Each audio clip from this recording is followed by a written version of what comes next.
Hello everyone, welcome to Exams Ground. In this video, I am going to solve UP PGT Physics Lecturer 2021 question paper in detail way. Part 1 already uploaded है channel पे, बहुत पहले ही solve किया था उसको. And जो remaining part है part 2 that is question number 41 to 80 इस वीडियो में कवर करने वाला हूँ. बहुत ही डिटेल वे में रहेगा और आपको अच्छा भी लगेगा. Without any delay let's start guys. Question 41. When the current in a coil changes from 8 ampere to 2 ampere in 3 into 10 to the power minus 3 second, the EMF induced in the coil is 2 volt. The self-inductance of the coil is induced EMF equal to minus L di by dt. Change in current 8 ampere to 2 ampere in this time. तो यहाँ से इसका difference ले लीजिए और time से divide कर दीजिए एंड अकॉर्डिंगली जो सेल्फ इंडक्टेंस L की वैल्यू कैलकुलेट कीजिए. 1 millihenry. Option A is correct here. Question 42. According to Planck, the average energy of oscillators with frequency nu and its integral multiple is. Option D is going to be correct. h nu divided by exponential minus h nu by kVt minus 1. ये question आपका UP PGT 2016 में पूछा था और इसको repeat किया था 21 के एग्जाम पेपर में, तो रिपीटेड क्वेश्चन भी आते हैं. Question 43. A dipole is formed by two charges of 5 microcoulomb and minus 5 microcoulomb at a distance of 8 millimeter. Find electric field at a point 25 centimeter away from dipole center at its axis and second a point 20 centimeter away on a line perpendicular to the axis and passing through its center. तो E axial 2 kp divide by r cube. Accordingly जो value है k की value हम लोग यहाँ पर 1/4 epsilon not 9 into 10 to the power 9 put करना था एंड p की वैल्यू यहाँ पर जो चार्ज है 5 और -5 माइक्रोकूलम के हैं एंड डिस्टेंस से मल्टीप्लाई कर देंगे you will get value of p. तो it is here in the SI unit and accordingly जो डिस्टेंस है उनसे डिवाइड कीजिए. डिस्टेंस r के पावर क्यूब है. एक इक्वेटोरियल के लिए यहाँ पर कैलकुलेट किया गया है kp divide by r cube और एक्सियल के लिए डिस्टेंस एक में 25 सेंटीमीटर था जिसको मीटर में कन्वर्ट करेंगे 0.25 का क्यूब था और जो दूसरा डिस्टेंस है 20 सेंटीमीटर या 0.2 मीटर का क्यूब करना था. Option B is correct here. Question 44. Compute the magnetic induction in air at a point 10 centimetre from a long straight wire carrying a current of 20 ampere. तो मैग्नेटिक फील्ड हो जाएगा mu naught I divide by 2 pi R. Mu naught की value 4 pi into 10 power minus 7 होती है. Current 20 ampere है divide by 2 pi R. यहाँ पे जो डिस्टेंस है 10 सेंटीमीटर है that is 0.1 metre. Accordingly solve कीजिए. 4 into 10 power minus 5 tesla. Option B correct है. Question 45. The shape of the Lissajous figure depends on. It depends on all the three options A, B, C, that is amplitude of the superposing waves, frequencies of the superposing waves, the phase difference between the superposing waves. Option D is correct here. The shape of Lissajous figure, which results from the superposition of two perpendicular harmonic motions, depends on the amplitude of the waves, their frequencies, and the phase difference between them. Question 46. For mu ordinary equal to 1.544, mu extraordinary equal to 1.558, and lambda equal to 6500 angstrom, the thickness of a quarter wave plate is. तो quarter wave plate का जो thickness होगा उसका formula यहाँ पे mention किया गया है. Lambda divide by 4 mu E minus mu naught. इसका मैग्नीट्यूड पुट कर दीजिए डिफरेंस का. अकॉर्डिंगली सॉल्व करेंगे. ऑप्शन बी 11.6 माइक्रोमीटर ये थिकनेस की वैल्यू आएगा. Question 47. The displacement current arises due to. It is arises due to time varying electric field. Displacement current density JD equal to epsilon naught DE over DT होता है. Accordingly आप देख सकते हैं time dependent electric field की वजह से आता है. D is correct here.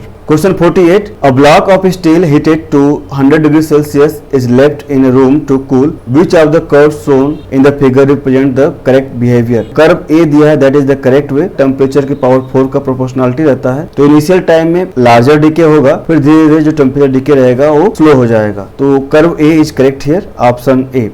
Question 49. The streamline flow of an incompressible and non-viscous liquid is described by. It is described by Bernoulli's principle. Bernoulli's principle states that for an incompressible non-viscous fluid in steady streamline flow, the total mechanical energy per unit volume remains constant along a streamline. P plus half rho v square plus rho g h equal to constant. Here option D is correct. Question 50. In a young double slit experiment, the slit separation is 0.12 mm. The wavelength of light used is 5893 angstrom and interference pattern is observed on a screen 1 meter away. The separation between successive bright fringes will be equal to fringe width और जो fringe width का formula आएगा beta equal to lambda capital D divide by small d.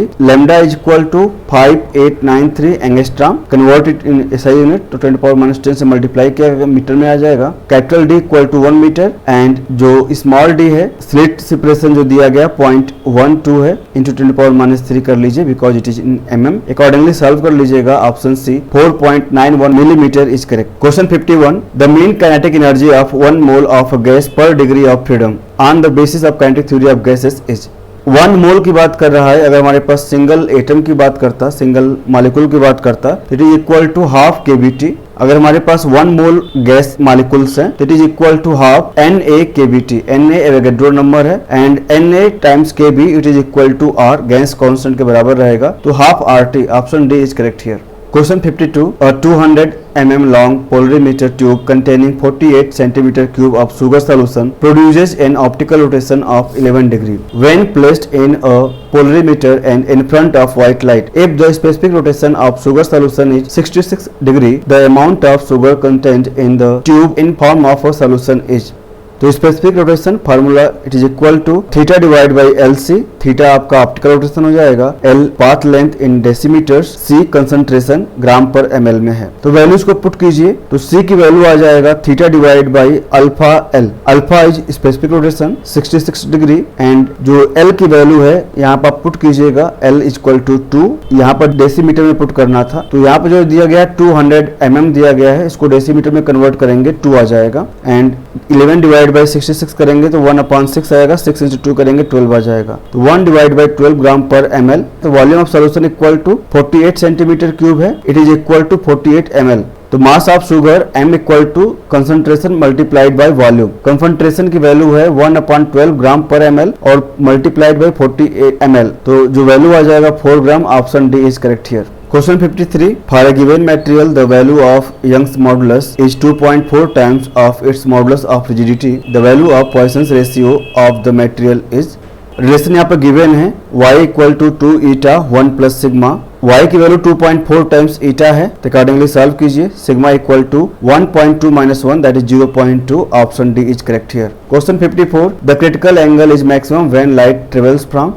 Theta से is defined only when light travels from a denser medium to a rarer medium. Theta से की जो value आएगा sine inverse n rarer divide by n denser ऐसा होने वाला है। Reflective index of air, reflective index of water 1.33 and reflective index of glass 1.50 है। ये स्टैंडर्ड वैल्यूज हैं। तो अब ये जो वैल्यू रहेगा देखिए n rare divide by n denser, जो रेशियो रहेगा जिसका ज्यादा रहेगा उसके लिए थीटा से की वैल्यू ज्यादा रहेगा और जो ये रेशियो है जिसका कम रहेगा उसके लिए लेस होने वाला है। तो रेशियो चेक कीजिए रिफ्लेक्टिव इंडेक्स का, n air divide by n water 0.75, n air divide by n glass 0.67, reflective index of water divide by glass 0.89 आ जाएगा। तो it is the maximum one. Option C is correct, glass to water correct हो जाएगा। Question 55 in central force motion which one of the following physical quantity is conserved. Angular momentum conserved होने वाला है इन central force motion.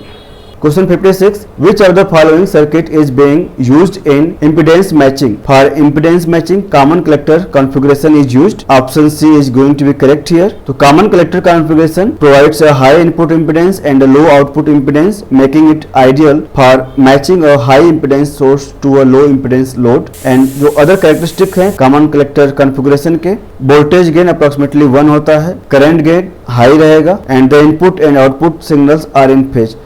0 degree phase difference रहता है दोनों में। Question 57 thermal conductivity of bad conductors is measured by. तो bad conductors के लिए लीस्ट डिस्क मेथड रहेगा। Option B is correct here and Searle's method is used to measure the thermal conductivity of good conductors। तो bad conductor के लिए option B is correct here। Question 58 the length of an object is measured as 1.5 to 6 meter taking significant figures into account the absolute error, relative error and percentage error are। significant figures 4 हैं यहाँ पे, 1 2 3 4 count कर लीजिए। जो absolute error आएगा इस decimal place में आने वाला है, जो थर्ड डेसिमल प्लेस है तो 0.001 मीटर आ जाएगा। relative error क्या आ जाएगा delta L divide by L, 0.001 divide by this length, ये वैल्यू आ जाएगा 0.00065 आ जाएगा। परसेंटेज एरर के लिए क्या है मल्टीप्लाई बाई 100 कर दीजिए तो विल गेट द आंसर। तो option B is going to be correct. Question 59 an iron plate 2 cm thick has a cross section of 5000 cm square. Its one side is at 110 degrees Celsius and the other side is at 100 degrees Celsius. If thermal conductivity of iron is 0.115, the rate of heat flow through the plate is। The rate of heat flow through the plate Q equal to kappa A delta T divide by D, kappa thermal conductivity है, यहाँ से value put कर दीजिए and accordingly सभी values को put कीजिए, answer आ जाएगा 2875 calorie per second. Option C is correct here. Question 60. The displacement equation of oscillations of a particle executing simple harmonic motion is x equal to 5 sin 0.2 pi t plus 0.5 pi. The time period of particle is. इसको आप compare कीजिए standard equation से। तो जैसे मैं यहाँ पर phase term को कंपेयर कर रहा हूँ, तो this is omega, omega equal to what 0.2 pi, 0.2 pi equal to omega, और ओमेगा का वैल्यू होता है 2 pi divide by time period, तो टी की वैल्यू आ जाएगा 10 second. Option A is correct here. Question 61. When a linear load W is applied to a metal wire of length L, its length is increased by delta L. The fractional change in its volume delta V divided by V will be proportional to. तो volume V equal to A into L कर सकते हैं, area multiplied by length, delta V by V क्या हो जाएगा, delta A by A plus delta L by L, और जो ये वैल्यू आएगा it is also proportional to delta L by L, some constant में भी देयर, तो ओवरऑल जो वैल्यू आने वाला है proportional to delta L by L आएगा। Option C is correct here. Question 62. The sensitivity of a Wheatstone bridge is maximum when? It is maximum when all resistances are equal. P equal to Q equal to R equal to X. The sensitivity of a Wheatstone bridge is the measure of the deflection in the galvanometer for a given small change in resistance when the bridge is balanced, and it is maximum when all four resistance are equal. Question 63. The population inversion between energy states in Ruby ledger is achieved through optical pumping. ये question बार बार exam में पूछता भी है, assistant professor में भी पूछा हुआ है, 2018 का जो यूपी का एग्जाम हुआ था, एंड कर्नाटका में भी सेम क्वेश्चन पूछा हुआ है। Question 64. Identify the incorrect statement. तो यहाँ पर इनकरेक्ट स्टेटमेंट है option C, living plants and animals have different ratio of radio carbon to ordinary carbon, ये इनकरेक्ट है। बाकी जो रिमेनिंग ऑप्शन है वो करेक्ट है। रिमेनिंग में क्या था, radioactivity makes it possible to establish the age of many geological and biological specimens, correct है। And radiocarbon is the beta active carbon isotope carbon 14, ये भी करेक्ट है। Cosmic rays are high energy atomic nuclei chiefly protons, ये भी correct होने वाला है। Option C incorrect था। The ratio of radio carbon to ordinary carbon in living organism is a constant and value is given here. 65. What is the potential difference between the center and the surface of a sphere of radius r with uniform charge density rho within it? तो charge density term में अगर हम लोग यहाँ पर value देखें, तो जो V R equal to rho divide by 6 epsilon naught 3 R square minus small R square, and जो इलेक्ट्रिक फील्ड उसको भी आप याद रख सकते हो, rho small R divide by 3 epsilon naught. यहाँ पर पोटेंशियल पूछा हुआ है, तो potential at centre small R की वैल्यू 0 कर दीजिए, तो it is equal to rho R capital R square divide by 2 epsilon nought, and potential at surface small R की वैल्यू कैपिटल आर के बराबर कर दीजिए, तो 2 आर स्क्वायर बचेगा। डिफरेंस लेंगे तो this is larger value minus this is smaller value, difference ले लीजिए, it is equal to rho R square divide by 6 epsilon naught. Option B correct है। Question 66. The current in an AC circuit is wattless when the phase difference between current and voltage is। तो average power in AC circuit Vrms Irms cos phi, ये जो phi है यहाँ पर phase difference होने वाला है करंट एंड वोल्टेज का। अगर हमारे पास ये इंडक्टिव हो या फिर कैपेसिटी हो तो उसमें फेज डिफरेंस पाई बाई 2 आता है, वो वाटलेस रहेगा, तो there is no power consumption, तो pi by 2 is the correct answer, option C. Question 67. 20 micro ampere current is flowing in a wire for 30 seconds. The number of electrons passing through wire is I equal to charge flow per unit time। Charge की value क्या हो जाएगा, number of electrons multiplied by E charge of the electron divide by time. Current 20 into 10 power minus 6 था, micro ampere में था, इसलिए 10 power minus 6 multiply कर दिया, equal to N multiplied by charge divide by 30। Number of electrons N equal to 375 into 10 power 13, option A correct है। Question 68. An object of mass m moving with velocity v explodes and breaks up into 3 equal pieces। Immediately after the explosion 2 pieces become stationary but the third piece keeps moving। What is the kinetic energy of this piece?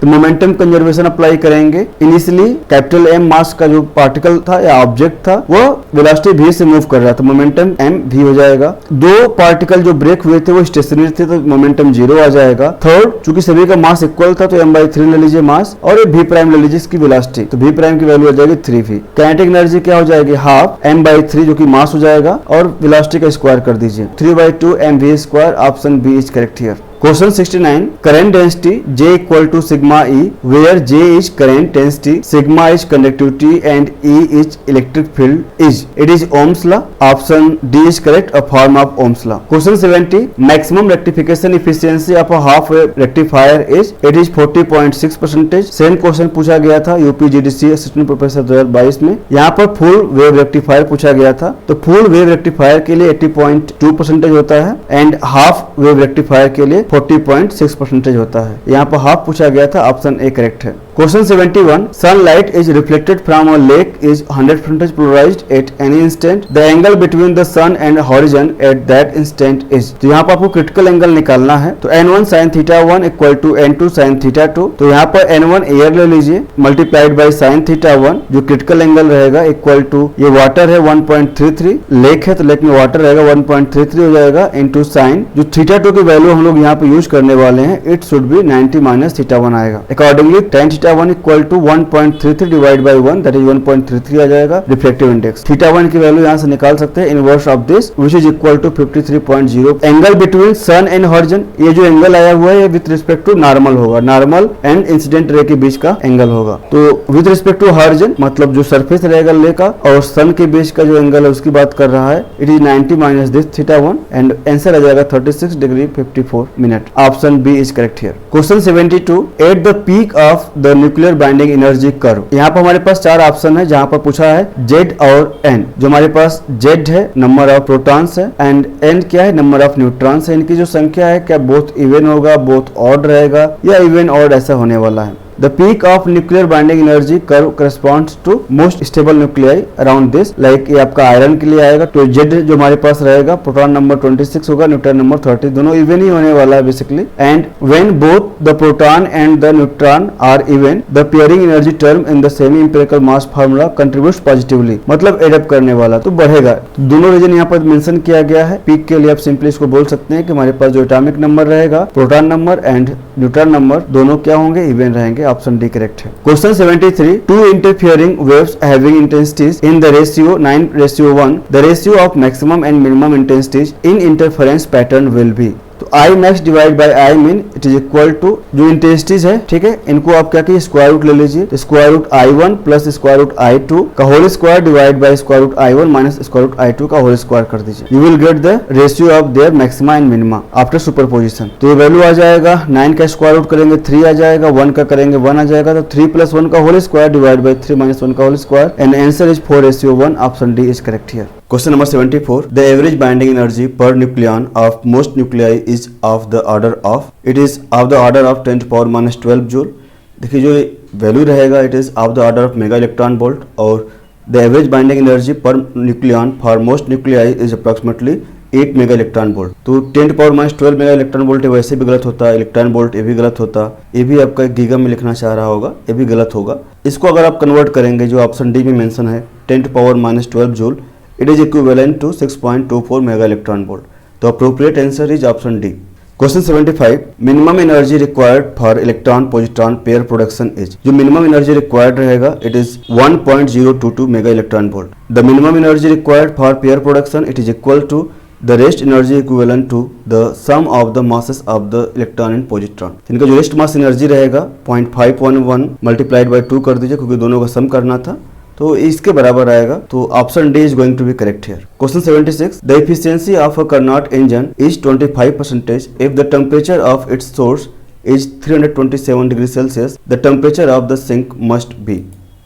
Formula use कीजिए, eta equal to 1 minus T C divide by T H. This is sink और cold reservoir और ये आपका जो hot या source reservoir रहेगा उसका temperature है। तो अकॉर्डिंगली सॉल्व कीजिए, वैल्यूज को आप केल्विन में पुट कीजिएगा, तो 327 प्लस 273 पुट कीजिएगा जो हमारे पास सोर्स का जो टेम्परेचर दिया हुआ था, and eta equal to 25% which is equal to 0.25, तो 0.25 यहाँ पर वैल्यू पुट कीजिएगा एंड सॉल्व विथ, तो TC equal to 450 kelvin which is equivalent to 177 degree Celsius, minus 273 कर देंगे तो you will get it. Option C is correct here. Question 77. An electrical heater is labelled 1500 watt 220 volt, how much current does this heater draw from a 220 volt source. तो P equal to V I की value हो जाएगा P divide by V, 1500 divide by 220 it is equal to 6.82 ampere. Option B is correct here. Question 78, Kirchhoff's law are applicable to, it is applicable to both AC and DC। Option C is correct here. Question 79,